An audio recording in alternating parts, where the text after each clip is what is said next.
오늘 이 아침 하나님께서 우리에게 주신 말씀 신약성경 로마서 5장 로마서 5장 1절 2절 신약성경 245쪽 245쪽에 로마서 5장 1절 2절을 함께 같이 읽겠습니다. 시작. 그러므로 우리가 믿음으로 의롭다 하심을 받았으니 우리 주 예수 그리스도로 말미암아 하나님과 화평을 누리자. 또한 그로 말미암아 우리가 믿음으로 서 있는 이 은혜에 들어감을 얻었으며 하나님의 영광을 바라고 즐거워하느니라. 아멘. 제가 한번 더 읽어보겠습니다. 그러므로 우리가 믿음으로 의롭다 하심을 받았으니 우리 주 예수 그리스도로 말미암아 하나님과 화평을 누리자. 또한 그로 말미암아 우리가 믿음으로 서 있는 이 은혜에 들어감을 얻었으며 하나님의 영광을 바라고 즐거워하느니라. 아멘. 오늘 이 말씀이 우리 모두에게 주시는 하나님의 은혜와 축복의 말씀이 되기를 주님의 이름으로 축원합니다. 여기 계시면 한번 보셔요. 오랜만에 나오신 분이 계실 것이고 잘 오셨습니다. 축복합니다. 매주마다 설교하죠. 주일날만 설교하고 수요일날 하고 새벽기도도 하고. 요즘 우리 교회 새벽기도 재미난 것이요, 매일 아침에 한 명씩 돌아가면 나옵니다. 짠가 봐. 오늘은 월요일날은 네가 나가고 화요일날은 네가 나가고 계속 제가 요즘에 한 명 데리고 설교를 해요. 설교하는 목사는 굉장히 설교를 듣는 청중들의 반응에 민감합니다. 물론 뭐 대형교회 목사님들은 워낙 교인들이 많으니까 별로 그렇게 신경을 쓸 수가 없을 수도 있지만 이 작은 교회 목사는 교인이 얼마 되지 않으니까 청중들의 반응에 대단히 영향력을 많이 받습니다. 특히 저는 조금 성격이 이 청중들의 반응에 따라서 제 설교가 굉장히 바뀔 때가 너무 많습니다. 저는 설교할 기회가 굉장히 많은 사람이에요. 오늘 본교회뿐만 아니라 평상시에도 밖에 나가서 설교할 일들이 굉장히 많습니다. 한 달이면 최소한 제가 외부에서 설교하는 것이 한 5번, 6번 이 정도 이렇게 되는 것 같습니다. 그래서 제가 이렇게 작은 교회 목회를 하면서 외부에 설교 이렇게 하는 많이 하는 목사가 우리나라 목사 가운데 몇 명이나 될까? 저는 똑같은 본문을 가지고요, 가는 데마다 설교를 달리합니다. 본문의 내용은 같지만 받아들이고 듣는 사람의 청중들이 다르면 바꿔서 설교를 해야 됩니다. 군인들 앞에 가서는 군인에 맞게 설교를 해야 되고, 사장님들 앞에 가서 사장님들 앞에가 거기에 맞는 설교를 해야 되고, 안 믿는 사람들 앞에 가서 또 거기에 맞는 설교를 해야 됩니다. 어제 그저께는 논현동에 있는 인문학 강의를 하는데 거기서 저보고 1시간 동안 2시간 동안 10시부터 12시까지 강의를 해달라고 그래요. 재능 기부하는 것입니다. 그래서 이제 가지고 가니까 뭐 코로나 때문에 많이 오지도 않았어요. 한 11명 정도? 그래서 제가 이거 손을 들어봐라. 교회 다니는 사람 딱 3사람이 있어요. 그럼 저는 목사인데 그래서 제가 양해를 구했습니다. 제가 강의하는 동안에 교회 용어나 하나님에 관한 이야기가 나올 수도 있을 것이다. 그럴 때 용서해라. 왜? 평생을 나는 그렇게 살아왔으니까 말이죠. 그래서 이렇게 이 사람들 앞에도 2시간 동안 무슨 얘기를 어떻게 끌고 갈까? 그리고 돈 받는 것도 아닌 재능 기부잖아요. 그런데 놀라운 일이 벌어진 거예요. 그 10여 명밖에 안 된 사람들이 얼마나 제 강의에 빠져갖고 우리로 표현하면 은혜를 받는 거예요. 너무너무 좋아해서 제가 1시간 타고 5분 쉬는 동안에 제 차에 가서 선물을 가지고 제가 그분들 다 나눠줬어요. 그랬더니 한 분이 아니 오늘 온 강사가 이렇게 선물을 주면 다음 주 오는 강사는 어떻게 하라고. 그건 내가 알 바가 아니다. 2시간이 어떻게 지나갔는지 모를 정도로. 그리고 왔더니 거기에 대표가 문자가 왔어요. 목사님 오늘 정말 좋았습니다. 오늘 저도 2시간 동안 그냥 목사님 이야기에 깊이 빠져들어서 너무 좋았습니다. 그분은 교회를 안 다니기 때문에 우리 같으면 은혜 받았습니다. 이렇게 얘기할 것을 참 좋았습니다. 청중들의 반응에 따라서요, 말씀을 전하는 목사는 설교가 달라질 수밖에 없습니다. 어떤 때는 제가 집에 가서 예배를 끝나고 제 자신을 막 자책할 때가 있습니다. 야, 그걸 설교라고 하고 있냐? 오늘 그거밖에 설교를 못하냐? 어떤 경우 제가 준비한 거에 대해서 반도 못하고 내려갈 때가 있어요. 딴소리만 하다가 내려갑니다. 어떤 경우에는 제가 준비한 설교의 120%를 설교할 때가 있어요. 그것은 바로 뭐냐 하면, 여러분 제가 설교하는 중간중간에도 여러분이 졸거나 딴짓하거나 엉뚱한 생각을 하거나 그러면 벌써 여러분을 환기를 시키기 위해서 설교가 스톱이 되면서 딴 얘기를 자꾸 하게 된단 말이에요. 그러다 보면 오늘 정말 하나님의 말씀을 바르게 전해야 되는데 그 말씀보다는 저의 사족이 붙은 말이 더 많아질 때가 있다 이 말입니다.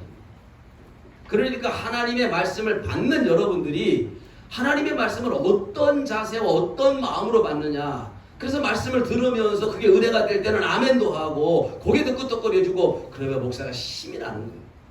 그래서 하나님께서 주셨던 그 말씀 이상의 말씀도 증거될 때가 있습니다. 또 어떤 경우에는요. 제가 한 주간 동안에 묵상하고 준비하고 오늘 여기에 올라오기 전까지 5분 전까지도 계속 말씀을 외우고 읽고 머릿속에 집어넣었던 거 강단에 올라가서 전혀 다른 말씀이 나올 때가 있습니다. 그것은 말 그대로 성령께서 완전히 저를 또 다른 방향으로 하나님의 말씀을 전하게 합니다. 그런데 놀라운 것은요. 그럴 때는 오히려 또 교인들이 더 은혜를 받았다는 거예요. 그래서 설교하는 목사가 늘 생각해 볼 때 제가 은혜를 끼치는 건 아니다. 하나님께서 은혜를 주셔야만 이것도 가능한 일이다.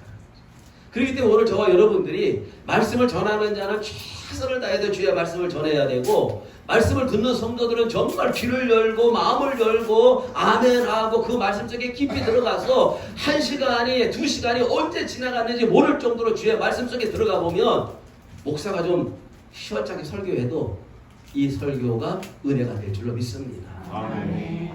우리의 마음이 이렇게 마음 자세가 바뀌어져요. 그래서 성경은 로고스로 기록이 되어 있는데 기록된 말씀을 로고스라 그러는데요. 여기에 기록한 말씀을 나에게 주는 말씀으로 받을 때 우리는 레마의 말씀이다. 여러분 오늘 우리 크리스찬들이 우리 신앙이 성장되지 않고 우리 믿음이 자라지 아니한 것 그리고 사회에 좋은 영향력을 끼치지 못하는 가장 큰 이유는 하나님의 말씀은 분명히 능력이 있어요. 아멘인가요? 아멘. 하나님의 말씀은 분명히 능력이 있고 하나님의 말씀은 우리의 삶을 변화시키고 하나님의 말씀은 우리의 삶을 새롭게 한단 말이에요. 그런데 왜 우리 능력이 없느냐? 나에게 주는 레마의 말씀으로 그 말씀을 받지 않기 때문에 그렇다는 거예요. 오늘 던져지는 이 말씀이 하나님이 오늘 나에게 주는 말씀으로 받을 때에 그 말씀이 우리에게 힘이 되고 능력이 된다. 아멘. 그래서 교회는요. 예배할 때에 하나님 말씀을 잘 받으세요. 두 번째 제가 설교할 때 많은 영향을 받는 것은 교인들이 많이 빠졌을 때입니다. 그럴 때 내기 없어요. 특별히 뭐 우리 교회는 뭐 빠지나 마나 뭐 그 인원인데 그래도 어느 날 보면 생각지도 않게 상당히 많이 교회들이 빠져 있을 때가 있습니다. 이럴 때는 참 맥이 빠져요. 참 맥이 빠져요. 어제 아침에 새벽 기도에 탁 섰는데 한 명이 딱 앉아 있어. 내 속으로 미안합니다. 아이고 내가 한 명 데리고 내 에너지를 다 쏟을 필요가 있나? 근데 그날은 설교가 더 나와. 그러니까 이 목사는 한 명이든 두 명이든 10명이든 그게 관계가 있는 게 아니에요. 마음은 어떤 데는 한 명 나와 있고 어떤 데는 2명 나와 있고 이럴 때 야 참 세상 말로 설교할 맛이 떨어지죠. 그런데도 불구하고 하나님은 그럴 때 오히려 더 큰 은혜를 주셔요. 그래도 내가 시작을 할 때는 이렇게 시작을 합니다. 아 오늘 좀 짧게 끝내야지. 그런데 한 명 나왔을 때 설교가 더 길어. 그러니까 제가 할 수 있는 일은 아무것도 없는 거예요. 오늘 예배하며 하나님 말씀을 받으시는 여러분들에게 주의 은혜가 충만하시기를 주님의 이름으로 축복합니다. 아멘. 그래서 매주마다 하나님의 말씀을 들으면서 오늘 내게 주시는 말씀으로 받을 때 그 말씀이 힘이 되고 그 말씀이 능력이 된다 이 말입니다. 여러분 하나님의 말씀 성경 66권을 쫙 함축해서 한 절로 딱 만들면 요한복음 3장 16절이에요. 요한복음 3장 16절이 뭡니까? 하나님이 세상을 이처럼 사랑하사 독생자를 주셨으니 누구든지 저를 믿는 자는 멸망치 않고 영생을 얻으리라 말씀했잖아요. 그러니까 성경을 쫙 짜고 한 줄로 딱 정리하면 하나님이 우리를 사랑하신다 그 말이에요. 여러분 구원은 어떻게 받느냐? 구원의 시작의 출발이 뭐냐? 하나님이 나를 사랑하신다는 사실을 믿는 겁니다. 여러분 인생이요 행복해지는 비결이 있습니다. 부부간에 가장 불행한 사람이 어떤 사람이냐 하면 물론 남편이 잘 못할 때도 있어요. 아내가 잘 못할 때도 있어요. 그래서 그냥 싫어. 어쩔 수 없이 살아가기도 하고 그 사람이 너무 정 떨어지고 싫을 때도 있습니다. 그런데 정말 행복한 사람은 어떤 사람이냐면 저 남편이 나를 사랑한다는 사실을 믿고 살아가는 거예요. 그런데 사실 우리가 저는 가끔 그런 생각을 해요.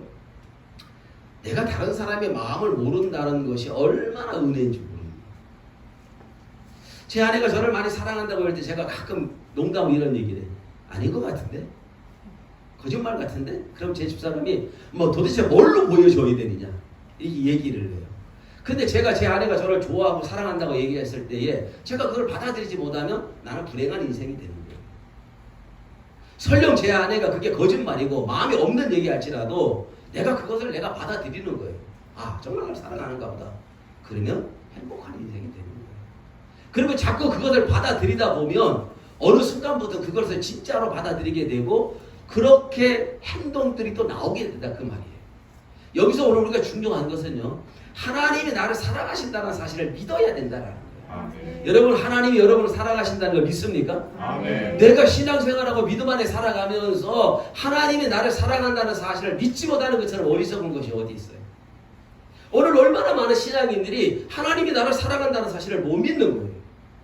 그래서 구원의 가장 첫 번째 단계는 뭐냐면 하나님이 나를 사랑하신다는 거예요. 그 하나님이 나를 사랑하신다는 의미에는 하나님이 나를 용서하셨다라는 의미도 포함이 됩니다.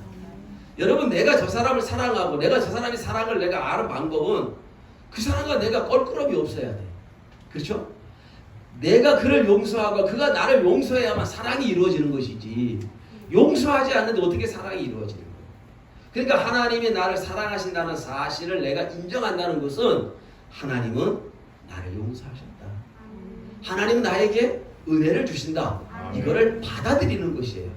자, 지난번에 제가 말씀드릴 때 누가복음 15장에 있는 둘째 아들이 아버지의 재산 가운데 자기 몫을 가지고 타향으로 가서 다 탕진을 하고 돼지가 먹는 쥐염 열매를 먹으면서 내가 인생을 어떻게 살아야 될까? 이대로 죽어야 될까? 아니면 아버지께로 돌아가야 될까? 이때 둘째 아들이 선택한 것이 뭐예요? 아버지께로 돌아가는 것이에요. 아버지께로 돌아가면 근데 이 둘째 아들이 마음 가운데 내가 체면이 있지 어떻게 내가 아버지 아들로 내가 다시 복귀시켜달라 그럴까? 라는 마음을 가지고 갔는데 놀라운 일이 벌어집니다. 아마 그 아버지가 그 아들의 마음을 누구보다 잘 알았던 것 같아요. 그래서 이 둘째 아들이 아버지 저는 아버지의 품꾼으로 아들이 아니라 품꾼으로라도 나를 받아주세요 라고 말하기 전에 그 아버지가 먼저 계속 그걸 알아버리는 거예요. 여러분 이게 은혜라는 말이에요. 아멘. 이게 은혜다 그 말이에요. 아멘. 오늘 하나님은 우리를 그렇게 사랑하기를 원하시는 거예요. 아멘. 어떤 때는 여러분들이 아이고 하나님 죄송해요. 제가 체면이 있지. 내가 맨날 죄짓고 하나님 앞에 나와서 사랑해달라고 용서해달라고 어떻게 말할 수 있겠어요? 라고 이야기하기 전에 하나님은 내가 하나님 앞으로 돌아오는 그 순간에 우리 하나님은 나를 사랑하시고 우리 하나님 나를 용서하신 줄 믿으시길 축복합니다. 아멘. 이게 은혜다 그 말. 이게 기독교 신앙의 핵심이에요. 왜 우리 스스로가 하나님 나를 용서 안 할 거라고 생각해요? 하나님 나를 사랑하지 않을 거라고 생각해요? 아니에요. 이미 하나님은 하나님이 사랑이시다. God is love. 하나님이 사랑이시다. 그 사랑이 하나님이 우리를 다 사랑하기를 원하셔요. 누구 앞으로 나오기만 하면 아버지 앞에 나오기. 사도행전 2장 21절에 보면 따라합니다. 누구든지 주의 이름을 부르는 자는 구원을 얻으리라. 아멘. 여러분 이게 복음이란 말이에요. 누구든지 주의 이름을 부르는 자는 뭘 얻어요? 구원을 얻는데 주의 이름을 부르기만 하면 내가 어느 곳에 있든지 어느 자리에 있든지 어느 나라에 있든지 아버지 주님 부르면 우리에게 구원을 주신다. 그러니까 하나님의 이름을 부를 수 있으면 산다 그 말이에요. 아멘. 인생의 삶이 너무너무 힘들어도 내가 주의 이름을 부를 수 있는 상황만 되면 우리 하나님은 나를 용서하는 거예요. 지난번에 말씀드린 것처럼 박원수 시장이 이제 자살로 생명을 끝냈지만 오늘 우리는 세상의 비난과 세상의 비방과 세상의 조롱을 견디기가 어려운 거예요. 근데 사람들은 우리를 비난하고 사람들은 우리를 조롱할지라도 우리 하나님은 우리를 용서하시고 아멘. 우리 하나님은 우리를 사랑하신다. 아멘. 제가 어제 강의 가서 이렇게 얘기했어요. 딱 두 사람만 졸면 2시간인데 그만두고 가겠습니다. 지금 한 명은 열심히 자고 있는데 한 명만 추가되면 오늘 설교 끝. 오늘 그래도 설교 못 든 건 잔 사람한테 가서 다 받아내. 책임져. 누가 잤는지 이제 누구든지 주의 이름을 부르는 자는 구원을 얻으리라. 아멘. 사랑하는 윤희자 집사님, 코로나 때문에 오랜만에 나온 목사 보고 설교들이 너무 좋지요. 빨리 아멘해. 그렇지.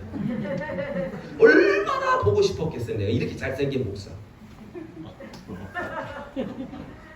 비웃어? 비웃음은 뭐냐면 비 오는 날 웃는 게 비웃음이에요. 몰랐지요? 그러니까 앞으로 웃을 때는 언제 웃어? 비 오는 날 비웃어야지. 평상시엔 비웃으면 안 된단 말이에요. 누구든지 주의 이름을 부르는 자는 구원을 얻는다. 복음 중에 최고의 복음이 뭐냐? 주의 이름을 부를 수 있어야 된다라는 거예요. 내가 아무리 힘들어도 내가 아무리 어려워도 내가 주의 이름을 부를 수만 있으면 하나님이 나에게 구원의 은혜를 주신다는 거예요. 아멘. 사랑하는 이래기의 성도 여러분, 주의 이름을 부르는 여러분 되기를 축복합니다. 아멘. 내가 힘들고 어떤 자리에 어느 곳에 있을지 간에 주여 주여 부르면 돼요. 그럼 우리 하나님 우리를 용서하시는 거예요. 우리 하나님 우리를 사랑하시는 거예요. 아멘. 저는 20대 후반과 20대 중반 신학교 가기 전까지 정말 하루도 빠지지 않고 새벽기도 다녔거든요. 새벽기도 가서 그냥 주여 부르면 제 눈에 또 제 잘 울잖아요. 그냥 눈물이 푹 쏟아지는 거예요. 주의 이름만 불러도 그냥. 그래서 요즘에 제가 자책을 하는 게 요즘에 제가 아무리 주여 해도 눈에 눈물이 안 나와. 그래서 이제는 앞으로 주여 하면 눈을 쿡 찔러야 될 거예요. 찔러서라도 눈에 눈물을 빼야지. 여러분, 내가 울 수 있는 건 너무 큰 은혜예요. 하나님의 은혜가 내 안에 임할 때만 내 귀에 눈물이 나는 거지 그냥 있는 것이 아니잖아요. 힘들고 어려울 때 주의 이름을 부르셔요. 주님은 언제나 우리와 함께할 줄 믿으시기를 주의 이름으로 축복합니다. 아멘. 그래서 하나님의 사랑을 내가 받아들이는 거죠. 그 하나님을 믿는 것이에요. 그 사랑을 받아들이는 게 그건 뭐냐? 믿는 거다 그 말이에요. 따라합니다. 하나님은 사랑하시고 용서하시고 그것을 내가 믿는다. 이게 구원이라 이 말이에요. 예수 그리스도가 십자가에 달려 돌아가심으로 하나님 우리에게 사랑을 다 이루셨단 말이에요. 그 하나님이 나를 사랑하신다. 그 하나님 나를 용서하신다. 그걸 믿는 게 바로 뭐냐? 그게 구원이다 그 말이에요. 그러면 하나님 안에서 믿음으로 구원받은 하나님의 백성을 어떻게 살아가느냐? 1절 보세요. 로마서 5장. 자, 로마서 5장 1절은요. 믿음으로 구원받은 믿음으로 의롭다함을 얻은 사람이 살아가야 될 방법, 내용입니다. 1절 시작. 그러므로 우리가 믿음으로 의롭다 하심을 받았으니 주님의 그리스도로 말미암아 사랑과 화평을. 아멘. 첫 번째 하나님과 뭐를 해요? 화평을 누리라는 거예요. 누구와 화평을 누리라? 하나님과 화평을 누리는 거예요. 화평은 구원받은 하나님의 백성이 누리는 최고의 복입니다. 여러분, 화평이 얼마나 우리에게 은혜가 되는지 몰라요.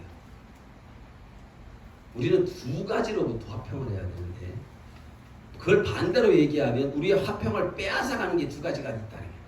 여러 가지가 있을 수도 있죠. 뭐 예를 들어 돌이 궁하면 화평할 수 없죠. 건강을 잃으면 화평할 수 없죠. 그런데 이 두 가지 속에 모든 게 다 들어가 있는 거예요. 첫 번째로는요, 우리는 죄로부터 자유해야만 화평할 수 있습니다. 여러분, 내가 화평을 누리지 못하는 가장 큰 이유는 우리에게 화평을 빼앗아가는 가장 큰 힘은 뭐냐? 죄 때문에 그렇다. 여러분, 죄가 있는 사람은 절대로 화평할 수가 없습니다. 특별히 예수 그리스도 안에서 믿음으로 살아가는데 우리가 죄를 짓게 되면 죄 짓고도 화목한 사람, 화평한 사람이 있어요?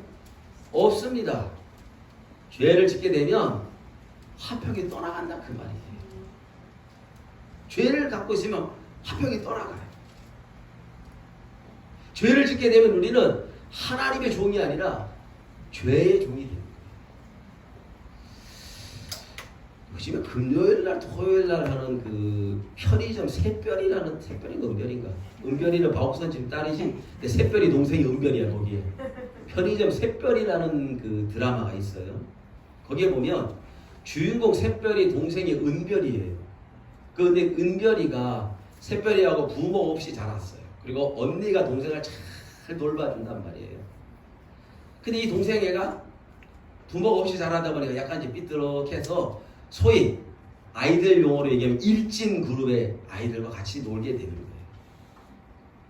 그런데 이 아이가 어느 날 철이 들어서 야 이렇게 살면 안 되겠구나 이래가지고 그 어머니가 아마 옛날에 가수였던 것 같아요. 그 피를 물려받고 열심히 노력해서 소속사의 아이돌 그룹으로 데뷔를 합니다.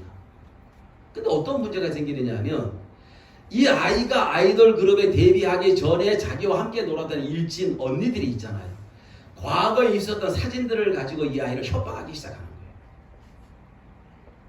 그러면 그 사진이 세상에 다 드러나게 되면 이제 막 아이돌 그룹으로 데뷔를 했는데 이 아이의 인생이 어떻게 되겠습니까? 이 아이는 절대로 아이돌로 성공할 수가 없게 되는 거죠. 세상에 온갖 비난과 비방과 조롱이 그 아이에게 오르더라고요. 그러니까 이 아이는 그것을 무마하려고 점점 죄의 종이 될 수밖에 없고 그 사람들, 그 언니들이 하라는 대로 따라가는 것 그거밖에 없습니다. 물론 제가 볼 때는 드라마니까 마지막에는 권선징악 이 아이가 막 철저하게 이제 뭐 반성도 하고 우리를 위해 회개도 하고 이러면서 다시 아이돌로 성장할 수 있다. 난 결론은 그렇게 냅니다. 왜? 드라마니까. 그러나 지금 막 위기적인 상황은 뭐냐 하면 이 아이가 계속 그 언니들이 원하는 대로 따라가는 거예요. 이게 바로 뭐냐 하면 죄의 모습이다 그 말이에요. 여러분 우리가 이렇게 죄를 지면 이 아이는요 문자가 오거나 전화가 그 언니들한테 오면 벌써 얼굴이 굳어지기 시작해요. 이 아이에게 평안이 있을까요? 절대로 평안이 없습니다. 우리는 죄 가운데 있으면 우리는 평안할 수가 없습니다. 사단의 특징은 어떻게 하든지 우리를 넘어뜨린다는 거예요. 아마 이런 소리를 많이 들으셨을 거예요. 여러분 스스로가 아유 목사가 왜 저래? 네가 목사냐? 혹시 우리 권사님들은 다 훌륭하셔서 그런 소리 안 들어보셨나? 야 네가 권사가 그 모양이냐? 제 처제가 우리 옆에 살거든요. 그 나가는 교회 굉장히 커요. 한 10,000명 이상 모여요. 지난주에는 우리 집사람한테 언니 나 이번에 권사 된다? 야, 그 큰 교회 권사 되는 게 쉽지 않거든요. 그 내가 속으로 저 처제가 어릴 때부터 내가 이렇게 봤는데 저걸 어떻게 권사라고 불러야 되나. 사탄은 우리에게 야 권사가 뭐 저래. 목사가 왜 저래. 장로님은 그런 소리 안 들려요? 장로가 뭐 저래. 다 들려요. 왜? 사탄이 우리를 넘어뜨리려고. 여러분 그럴 때마다 우리는 항상 하나님의 은혜를 기억해야 됩니다. 아, 네. 맞다. 나는 죄인이다. 그러나 하나님 앞에 용서받은 죄인이다. 따라합시다. 나는 하나님 앞에 용서받은 깨끗하게 된 죄인이다. 아멘. 사단은 우리를 언제나 넘어뜨리려 할 때 우리가 큰 소리로 외쳐야 됩니다. 맞다 말이야. 나 죄인이다. 나 죄가 있단 말이야. 그러나 우리 하나님께서 나를 깨끗하게 하실 거야. 우리 예수 그리스도의 십자가의 보혈로 내가 깨끗해졌다 라고 크게 외칠 때에 사단이 한 길로 왔다 7길로 도망가게 될 줄로 믿습니다. 아멘. 죄로부터 자유하셔야 돼요. 죄가 있으면 화평할 수가 없습니다. 두 번째로는요, 불안하면 화평할 수가 없습니다. 우리 교회 고3 학생 있나요? 고3 학생 가운데 그냥 공부를 그래 조금 하려고 하는 애들, 아니면 뭐 아예 공부를 포기한 애 빼놓고 그래도 고3 정도 되면 걔 인생에 가장 중요한 게 뭐예요? 대학 들어가는 거잖아요. 고3 학생 가운데 나 웃고 다니는 애를 본 적이 없어. 우리는 결정이 이게 맞다고 전화가 와요. 직통 계시고 타이밍도 기똥차게 맞추죠. 고3 학생이 어떻게 웃고 다녀요? 불안한데. 고3은 웃을 수가 없어요. 취업을 앞둔 취준생이 웃는 거 봤습니까? 우리 마음이 불안하면 우리는 절대로 웃을 수 없어요. 우리 마음의 화평을 빼앗아가는 최대의 적이 바로 뭐냐 하면 불안합니다. 어떤 사람은 모든 일에 불안해요. 그래서 심지어는 불안 노이로제에 걸려 있어요. 여러분 요즘에 정말 많은 질병 가운데 하나 특히 그 정신적인 병이 많잖아요. 그래서 요즘에 옛날에는 이거 참 부끄럽게 생각을 했는데 이제 커밍아웃을 하는 거, 내가 이랬다라고 얘기하는 것을 커밍아웃이다. 얘를 내가 동성애다. 옛날에 감췄거든요. 세상이 바뀌고 나니까 내가 동성애자다 이렇게 하는 걸 커밍아웃했다 그렇게 얘기해요. 자기의 연약함을 드러내는 것입니다. 정말 많은 연예인들 가운데 우리가 생각하지도 못했던 많은 연예인들 가운데 공황장애를 갖고 있는 사람들이 너무 많습니다. 심지어 요즘 아이들이 너무 좋아하는 강다니엘 이런 친구들은 얼마 전부터 아예 나는 공황장애가 너무 심해서 방송 우선 중단합니다. 너무 심해요. 이런 사람들도 있어요. 이런 가장 큰 원인이 뭐냐 하면 이런 것들이 불안함 때문이에요. 여러분 내 마음이 평안하면 오지를 않지요. 어떤 원인이 있든지 간에 우리 안에 불안함이 있다 이 말입니다. 내 인생의 삶에 대한 불안 다 있어요. 그걸 내가 얼마나 이겨나가느냐. 근데 문제는 이게 신앙의 힘으로도 어렵다 이 말이에요. 이게 어려운 거예요. 정신적인 질환은 그래서 옛날에 과거에는 약간 정신이 이렇게 돌았던 이렇게 뭐 세상 말로 미쳤다고 하는 사람들을 전부 내가 영적으로 끌고 가갖고 이게 귀신이 들렸다 이랬단 말이에요. 그래도 다 그들을 어디로 데려가느냐 기도원 같은 데 데리고 가서 막 안수하고 안차라하고 잘 먹이지도 않고 막 이랬어요. 이래가지고 잘못된 사람들이 너무너무 많습니다. 그러나 요즘에는 정말 의학이 발달해서 뇌를 다 찍어보면 이게 정말 귀신이 들린 건지 이게 아니면 정신적인 질환인지를 금방 드러나잖아요. 그래서 뇌의 영양 공급이 제대로 안 됐을 때는 뇌에다 영양을 공급해 줘야 되는데 이걸 귀신의 역사라고 바라보면서 잘 먹이지도 않고 맨날 기도원이나 끌고 다니고 한국교회가 잘못된 일을 굉장히 많이 할 때가 있었단 말이에요. 요즘에 불안한 일들이 우리 안에 너무 많습니다. 코로나19로 인해서 감기 환자들은 확 줄었대요. 왜냐하면 웬만한 기침하고 감기 걸려도 안 가는 거예요, 병원을. 그래서 이 의료보험 거기에 잡히지를 않는 거예요. 그냥 집에서 참아요. 그래서 감기나 이런 데로 나가는 의료보험비가 지금 상당히 많이 세이브가 되어서 오히려 코로나 환자들 검진하고 여기에 돈을 많이 쓸 수 있게 됐다는 거예요. 그런 거 보면 하나가 나빠지면 하나는 또 좋아지는데 오늘 아침에 제가 창문을 열고 하늘을 보면서 할렐루야! 너무 깨끗한 거예요. 이거 코로나 덕분이에요. 코로나에게 감사할 수는 없지만 코로나 덕분에 하늘길, 바닷길 모든 게 다 막히면서 공기가 굉장히 정화가 됐잖아요. 그래서 하나님께서 우리에게 숨 좀 잘 쉬어보라고 마스크 좀 쓰고 다니라고 코로나를 좀 당분간은 허락하지 않으셨나 이런 생각도 들기도 하고 그렇죠. 그러나 아무리 하늘이 맑아도 코로나는 떠나야 될 줄로 믿습니다. 아멘. 그렇죠. 우리가 불안하면 절대로 우리 안에 평안이 이룰 수가 없다. 운전이 서툴고 면허증을 딴 지 얼마 안 되는 사람 차 저는 절대 안 탑니다. 특히 우리 교인들 여집사님 차 안 탑니다. 내가 불안해서 못 탑니다. 탈 일도 없고 어떤 사람은 운전이 너무 불편하게 합니다. 그러면 옆에서 제가 이걸 팍 잡고 놔주면은 한순간간 어깨가 막아. 불안한 거야. 근데 운전을 스무스하게 노련하게 하는 사람들 차는요 편안하게 앉아서 산천초목을 다 보는 거예요. 제가 운전하면 제 아내가 여보 제발 옆 좀 보지 말고 앞만 보고 가래. 나를 몰라도 그렇게 모르나? 그 옆을 내가 다 볼 수 있는 건 내가 운전의 베테랑이란 말이에요. 다 보고 가는 거야. 근데 초보자들은 앞만 보고 가는 거야. 운전 잘하는 것 같으지 못해서 그렇게 가는 거예요. 그렇다고 막 옆 쳐다보다 사고 나지 말고 운전에 여유가 좀 생기면 그래서 운전 사고가 가장 많이 날 때가 언제냐? 운전하고 한 1년 정도 지나서 이 정도로 숙달이 됐겠지 할 때 그때 사고 나요. 그러나 20년 30년 운전하면 그렇게 날 일이 저쪽에 와서 그냥 뭐 음주자가 들여받기 전에는 그렇게 사고 날 일이 별로 그렇게 많지는 않습니다. 근데 운전하는 사람이 불안하면 옆에 타도 너무 불안한 거예요. 그럼 불안하면 불편하게 되고 화평이 이루어지지 않지. 그래서 우리에게 화평을 빼앗아가는 가장 큰 게 뭐냐면 우리로 하여금 불안하게 하게 됩니다. 10편 23편에 보면 여호와는 나의 목자시 내가 부족함이 없으리로다. 그가 나를 푸른 초장에 누우시고 실만한 물가로 인도하시도다. 질문합니다. 약한 짐승은 깊은 잠을 잘 수 있을까 없을까? 참 교회 가서 잠을 정말 잘 자시는 이렇게 분들은 참 은혜야. 정신없이 자고 있거든요. 이게 왜냐하면 얼마나 편안해요. 교회가 아버지 집 이렇게 편안하게 얼마나 좋아요. 그쵸? 정신없이 잔다. 설교를 하는데도 불구하고 하나님은 사랑하는 자에게 잠을 주신다. 근데 여러분 아무리 지난 밤에 잠을 못 주무셔도 내 마음이 지금 불안하면 여기서 잠이 올까 안 올까? 안 옵니다.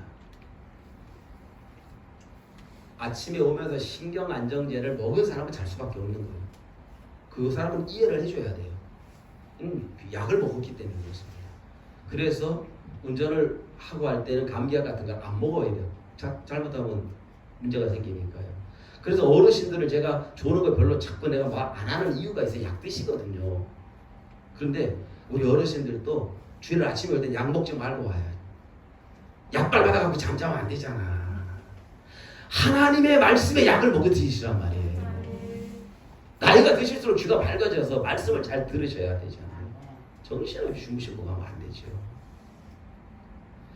약자는 잠을 잘 수가 없어요. 그래도 토끼라든지 사슴이나 노루 같은 경우는 좀 자다가도 뭐가 푹 하면 푹 일어나잖아요. 제가 지난번에 얘기했죠. 강자는 잠을 자는 거예요. 사자나 호랑이나 깊은 잠에 빠져. 여기 우리 교회도 보니까 3명 정도가 호랑이가 있어. 한 3명 정도가 사자가 있어. 내가 막 별소리를 다 해도 그냥 자. 야, 참 평안하다. 난 그분들을 축복합니다. 막 이게 막 강한 거야. 막 세상 없어 난 두렵지 않단 말이죠. 목사님 아이고. 강한 자는요 편하게 잠을 자는 거예요. 그래서 하나님이 사랑하는 자에게 잠을 주신다는 말은 진짜 눈 감고 잠자라는 얘기가 아니라 내 마음에 평안함을 하나님께 주신다. 내 마음에 평안함을 주신다 그 말이에요. 여러분 시편 3편을 찾아봅시다. 시편 3편.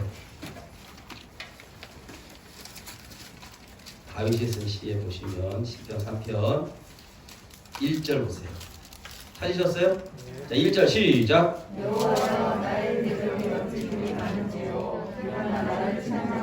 자, 1절에 보니까 대적이 적어요 많아요? 많다라는 거예요. 5절 시작. 자, 내가 누워서 자기도 하고 깨어요. 근데 앞에 1절에는 대적이 많다 적다? 너무 많다는 거예요. 근데 어떻게 잠이 와요? 하나님이 함께 하시니까 평안히 잠을 잘 수 있고 깰 수 있다 이 말이에요. 6절입니다. 시작. 나는 두려워하지 아니하리이다. 자, 이 말에 여기 보세요. 다윗에게는 대적들이 너무너무 많았지만 하나님이 주신 은혜로 내가 잠을 잘 수 있고 깰 수 있었다 이 말이에요. 그 다음에 6절에 보니까 1000만인이 나를 에워싸 둘러 짐실지라 나는 뭐하지 않는다? 두려워하지 않는다. 이게 평안이다 그 말이에요. 하나님이 주시는 진짜 평안이 바로 뭐냐? 1000만인이 나를 둘러싸도 나는 두려워하지 않는다. 누가 함께하니까? 아멘. 이런 평안이 여러분에게 있기를 주의 이름으로 축원합니다. 시편 46편으로 가보겠습니다. 시편 46편.